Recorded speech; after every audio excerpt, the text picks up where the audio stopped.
അന്തരിച്ച മുൻ Indian president doctor APJ Abdul കലാമിൻ്റെ കഥകൾ നിങ്ങൾ ധാരാളം കേട്ടിരിക്കാം. പക്ഷേ നിങ്ങൾ കേൾക്കാത്ത ചില കാര്യങ്ങൾ കൂടി ഇവിടെ വിവരിക്കുകയാണ്. മുൻ Indian president doctor APJ Abdul Kalam വിദേശത്തേക്ക് പോകുമ്പോഴെല്ലാം വില കൂടിയ സമ്മാനങ്ങൾ സ്വീകരിക്കാറുണ്ടായിരുന്നു. കാരണം പല രാജ്യങ്ങളും സന്ദർശിക്കുന്ന രാഷ്ട്രത്തലവന്മാർക്ക് അവിടെ നിന്ന് സമ്മാനങ്ങൾ നൽകുന്ന പതിവാണ്.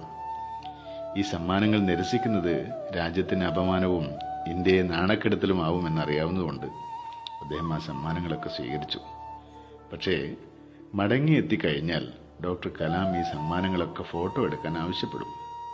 തുടർന്ന് പട്ടികപ്പെടുത്തി എല്ലാം ആർക്കൈവുകളിലേക്ക് കൈമാറുകയാണ് ചെയ്യുന്നത്. അതിനുശേഷം ആ സമ്മാനങ്ങൾ അദ്ദേഹം തിരിഞ്ഞു നോക്കുക പോലുമില്ല.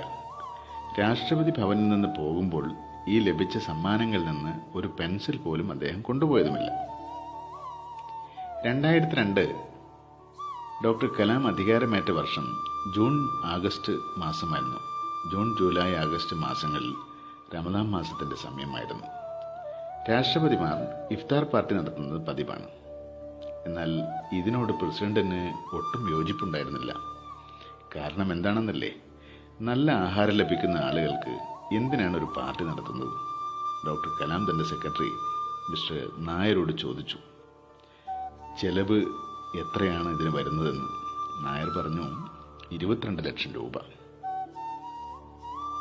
തിരഞ്ഞെടുത്ത ഏതാനും അനാഥാലയങ്ങൾക്ക് ഭക്ഷണം, വസ്ത്രങ്ങൾ, പുതപ്പുകൾ എന്നിവയുടെ രൂപത്തിൽ ഈ സംഭാവന തുക നൽകാൻ ഡോക്ടർ കലാം ആവശ്യപ്പെട്ടു.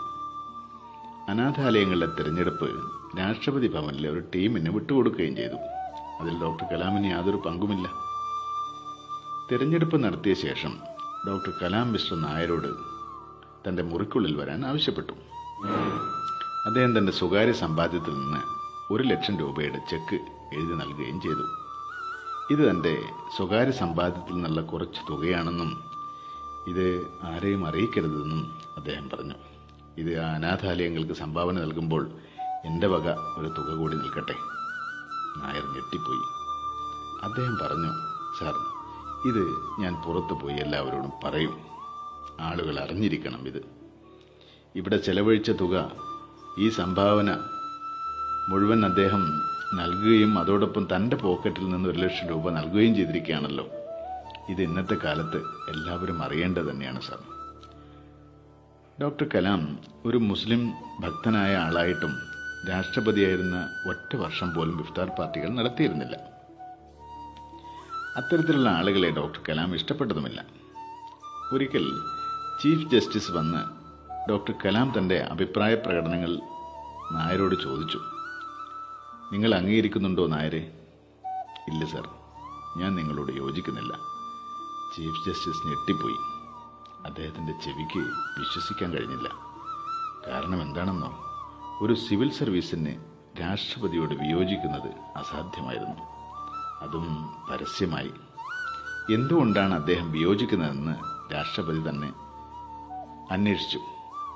അപ്പോൾ അദ്ദേഹം പറഞ്ഞു, ഞാൻ പറയുന്ന കാര്യങ്ങൾ യുക്തിസഹമാണെങ്കിൽ 99% അദ്ദേഹം മനസ്സ് മാറ്റുകയും ആ അഭിപ്രായങ്ങൾ സ്വീകരിക്കുകയും ചെയ്യുമെന്ന് നായർ പറഞ്ഞു. ഡോക്ടർ കലാം തന്റെ 50 ബന്ധുക്കളെ ദില്ലിയിലേക്ക് ക്ഷണിച്ചു. അവരെല്ലാം കൂടി രാഷ്ട്രപതി ഭവനിൽ താമസിച്ചു. നഗരം ചുറ്റാൻ അവർക്ക് വേണ്ടി ഒരു ബസ് സംഘടിപ്പിക്കുകയും ചെയ്തു. ഒഫീഷ്യൽ ഔദ്യോഗിക കാർ ഒന്നും അദ്ദേഹം ഉപയോഗിച്ചില്ല ഈ 2 ദിവസങ്ങളിൽ.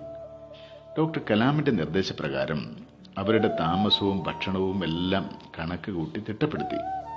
അദ്ദേഹം നൽകിയ 2 ലക്ഷം രൂപയാണ് ബിൽ. ഈ രാജ്യത്തിന്റെ ചരിത്രത്തിൽ ആരും അത് ചെയ്തിട്ടുണ്ടാവില്ല. ഇപ്പോൾ ക്ലൈമാക്സിനായി കാത്തിരിക്കുക നിങ്ങൾ. ഡോക്ടർ കലാമിന്റെ ജ്യേഷ്ഠൻ ഒരാഴ്ച മുഴുവൻ അദ്ദേഹത്തോടൊപ്പം അദ്ദേഹത്തിന്റെ മുറിയിൽ താമസിച്ചു.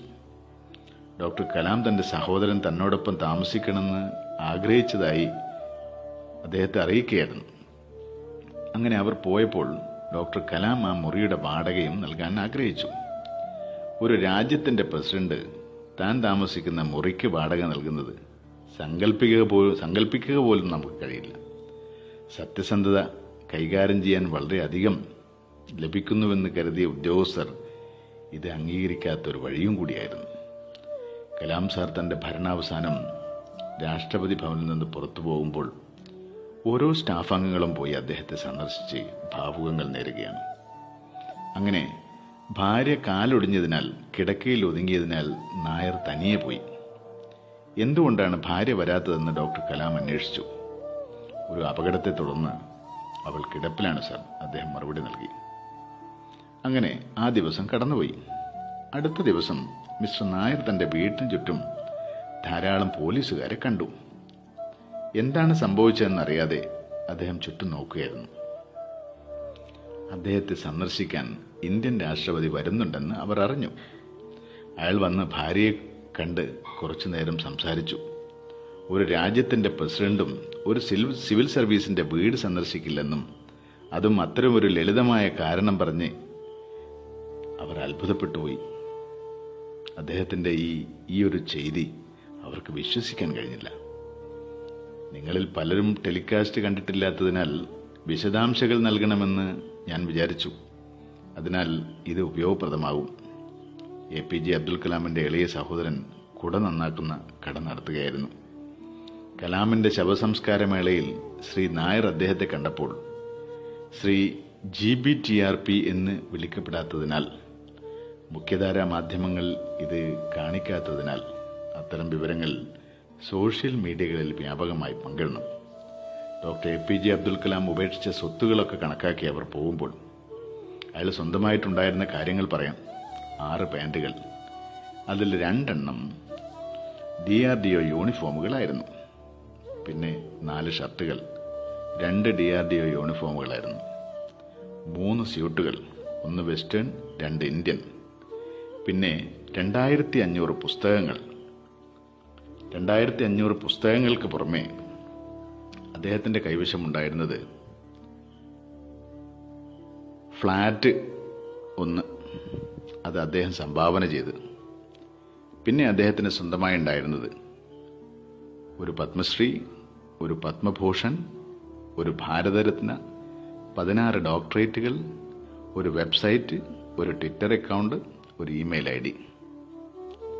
ഇതായിരുന്നു അദ്ദേഹത്തിന് സ്വന്തമായി ഉണ്ടായിരുന്നത്. അദ്ദേഹത്തിന് TV, AC, കാർ, ആഭരണങ്ങൾ, ഷെയറുകൾ, ഭൂമി അല്ലെങ്കിൽ ബാങ്ക് ബാലൻസ് ഇവയൊന്നുമില്ലായിരുന്നു. തന്റെ ഗ്രാമത്തിന്റെ വികസനത്തിനു വേണ്ടി കഴിഞ്ഞ 8 വർഷത്തെ പെൻഷൻ പോലും അദ്ദേഹം സംഭാവന ചെയ്തുകൊണ്ടേയിരുന്നു എന്നൊക്കെ പിന്നീടാണ് അറിയുന്നത്. അദ്ദേഹം ഒരു യഥാർത്ഥ ദേശസ്നേഹിയും യഥാർത്ഥ ഇന്ത്യക്കാരനുമായിരുന്നു. ഇന്ത്യ എന്നേക്കും നിങ്ങളോട് നന്ദിയുള്ളവരായിരിക്കും സാർ.